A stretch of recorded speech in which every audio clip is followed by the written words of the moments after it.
क्योंकि कांग्रेस अगर इस तरह का आरोप और या श्रेय लेने की कोशिश करती है तो मैं उनसे ये पूछना चाहती हूँ कि जब उनकी सरकार थी तो उन्होंने बॉम्बे में बद्रीधाम का जो शिलान्यास उद्घाटन किया था, वहाँ मंदिर बनाने का काम किया था, तो वो क्या था? भारतीय जनता पार्टी धर्म की राजनीति करती है, वो भगवान के नाम पर वोट बैंक की भी राजनीति करती है, किसी से छुपा हुआ नहीं है। केदारनाथ की तर्ज पर दिल्ली में भी एक केदारनाथ मंदिर बनने जा रहा था। शिलान्यास जो है उसका हो चुका था, लेकिन कल एक बड़ी घोषणा की दिल्ली ट्रस्ट केदारनाथ ने, और उन्होंने ये कहा कि धार्मिक भावनाओं को देखते हुए, जन भावनाओं को देखते हुए इस मंदिर का निर्माण कार्य जो है अब उस पर रोक लग चुकी है। तो महिमा बना रहने दिया जाए, उसके साथ विश्वासघात न किया जाए। केदार है वो हिमालय के पृष्ठभाग में है, माने हिमालय में केदार है, तो आप दिल्ली में कहां से ला के रख दोगे केदार? इस मुद्दे को लेकर कांग्रेस काफी मुखर रही, साथ ही साथ केदारनाथ प्रतिष्ठा यात्रा भी निकाली गई। और चलिए आइए जानते हैं कि कांग्रेस और भाजपा के नेताओं का इस पर क्या कहना है। बिल्कुल, देखिए, माननीय मुख्यमंत्री जी ने बहुत ही ऐतिहासिक निर्णय लिया है कि कोई भी हमारे धार्मिक स्थलों को किसी भी राज्य में नहीं बनने दिया जाएगा, या कहीं पर भी इस तरह की अगर हमारी प्रतिमूर्ति के रूप में कहीं जाता है तो उस पर रोक लगाने का उन्होंने काम किया। तो मुझे लगता है कि ये जन भावनाओं के अनुरूप है और जन भावनाओं के अनुरूप ही प्रदेश की सरकार काम कर रही है। तो एक बहुत ही ऐतिहासिक निर्णय है कि वहाँ पर अब मंदिर या धाम किसी भी प्रकार का नहीं बनेगा। तो ये बहुत सारी ऐसी चीज़ें हैं कि जो इस प्रदेश की जो हमारी धार्मिक स्थल है जो कहीं कहीं इधर उधर बनते हैं, तो ये एक ऐसा ऐतिहासिक निर्णय होगा जो अन्य राज्यों में भी मुझे लगता है कि लागू होगा।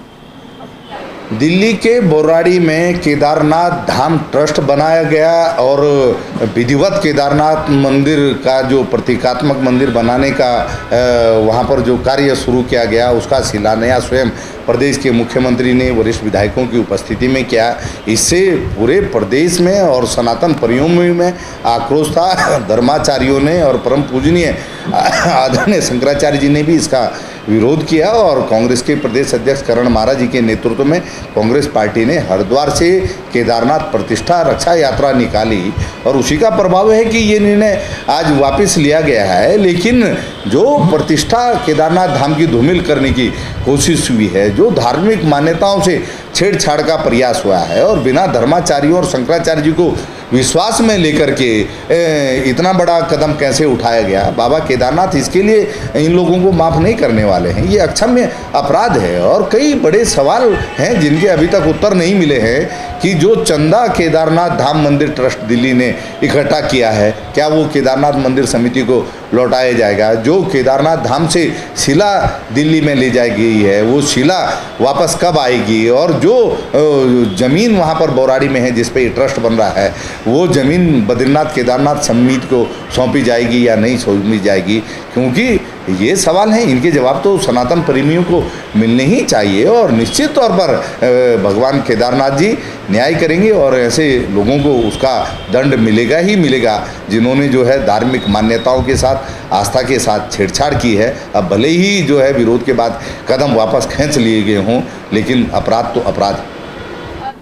देखिए, प्रदेश की जनता कहीं पर भी अगर मुख्यमंत्री को या किसी भी जनप्रतिनिधि को किसी कार्यक्रम में बुलाती है और आदर भाव के साथ में, और क्योंकि ये एक धार्मिक उससे जुड़ा था, हमारे सनातन धर्म से जुड़ा था, तो मुझे लगता है कि एक मुख्यमंत्री होने के नाते वो कार्यक्रमों में जाते हैं। पर अगर उस कार्यक्रम में कहीं पर भी जन भावनाओं के अनुरूप अगर वो काम नहीं होता या किसी कारण से वहाँ पर किसी प्रकार की कोई त्रुटियाँ हो जाती, तो मुझे लगता है ये बहुत बेहतर काम पुष्कर सिंह धामी जी ने किया है। वो उस वक्त की परिस्थितियाँ थी कि लोगों ने उनको बहुत ही आदर भाव से वहाँ बुलाया और वो वहाँ गए, और लेकिन बाद में जब लगा कि जन भावनाओं के अनुरूप कोई चीज़ें अगर कहीं पर कुछ गलत हुई है तो उन्होंने उसका निर्णय लेने में कोई कोताही नहीं बरती। जनता की भावनाओं के अनुरूप वो प्रदेश के अंदर सरकार चला रहे हैं और अगर जनता ने चाहा है कि नहीं बनेगा धाम तो नहीं बनेगा। उन्होंने एक बेहतर निर्णय लिया। आगे आने वाले जो हमारा समय होगा उसमें भी हमारे बेहतर परिणाम इसमें देखने को मिलेंगे कि कोई भी हमारे उत्तराखंड की धर्मस्थली, हमारे धार्मिक मंदिरों को कहीं पर भी बनाने का कोई काम नहीं करेगा। एक ऐसा नियम पुष्कर सिंह धामी जी ने एक नज़ीर पेश करी है आने वाले समय के लिए कि कोई भी किसी की भी सरकार अगर यहाँ होगी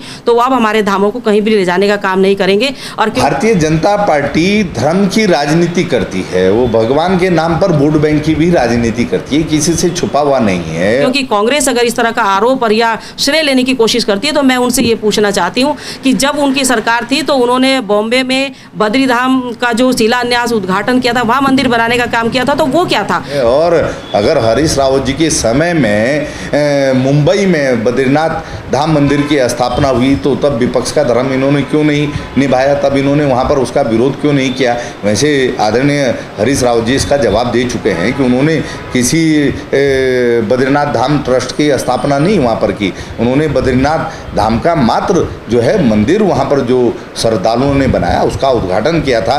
ये कभी नहीं कहा है कि ये बद्रीनाथ धाम का प्रतीक है या उसका विकल्प है, क्योंकि अगर आज पुष्कर सिंह धामी जी ने अगर वो कहते हैं कि गलत किया ये सब चीज़ें, तो जो उन्होंने उसमें वर्तमान में किया उसमें पूर्व मुख्यमंत्री हरीश रावत जी थे, तो उन्होंने वो उद्घाटन और शिलान्यास क्यों किया, तो सवाल उन पर भी उठता है। पर बेहतर और एक ऐसा ऐतिहासिक निर्णय लेने का काम पुष्कर सिंह धामी जी ने किया है कि अब आने वाले समय में एक हमारा एक इतिहास बनने जा रहा है कि कोई भी हमारे धर्मस्थलों को कहीं भी ले जाने का काम नहीं करेगा, किसी भी नाम से कोई भी धर्मस्थल हमारा नहीं बनेगा। कि केदारनाथ धाम जो है वो केदारेश्वर ज्योतिर्लिंग है और 12 ज्योतिर्लिंगों में से एक है। ज्योतिर्लिंग का कोई विकल्प नहीं हो सकता, उसका प्रतीक नहीं बन सकता, उसका स्थान परिवर्तित नहीं हो सकता। इसका ध्यान ना तो मुख्यमंत्री जी ने रखा, ना उन लोगों ने रखा जिन्होंने जो है दिल्ली के बोराड़ी में केदारनाथ धाम ट्रस्ट बनाया, और ना इस तरीके से केदारनाथ धाम ट्रस्ट बना करके बाबा केदारनाथ के नाम पर जो चंदा उगाई हुई मुंबई के बद्रीनाथ मंदिर में लोगों ने की है। तो मंदिर बनाना और जो है मंदिर का प्रतीकात्मक जो है दुरुपयोग होना, ये दोनों अलग अलग बातें हैं। भारतीय जनता पार्टी क्योंकि अब इस मामले में जल चुकी है, उसको जो है जनाक्रोश का सामना करना पड़ रहा है। धर्माचार्यों और शंकराचार्यों के सवालों का जवाब वो दे नहीं पा रहे हैं, इसीलिए वो जो है मामले को कांग्रेस की ओर घुमा रहे हैं। लेकिन सनातन प्रेमी और धर्माचार्य जानते हैं कि भाजपा ने जो है अक्षम्य अपराध किया है, मुख्यमंत्री जी से भारी गलती हुई है और उसके लिए उनको जनता जनार्दन अब माफ़ नहीं करेगी। तो आपने दोनों को ही सुना, कांग्रेस और भाजपा दोनों के अपने अपने विचार हैं। साथ ही साथ भाजपा की तरफ से ये आरोप लग रहा है कि 2015 में मुंबई में जब बद्रीनाथ मंदिर का रेप्लिका बनाया गया तो उसमें हरीश रावत शिलान्यास में मौजूद थे। तो वहीं दूसरी तरफ कांग्रेस का ये कहना है कि वो महज एक रेप्लिका थी, उसके नाम पर जो है किसी तरह का ट्रस्ट नहीं बनाया गया था, किसी तरह का फंड जो है आम जनता से नहीं लिया गया था।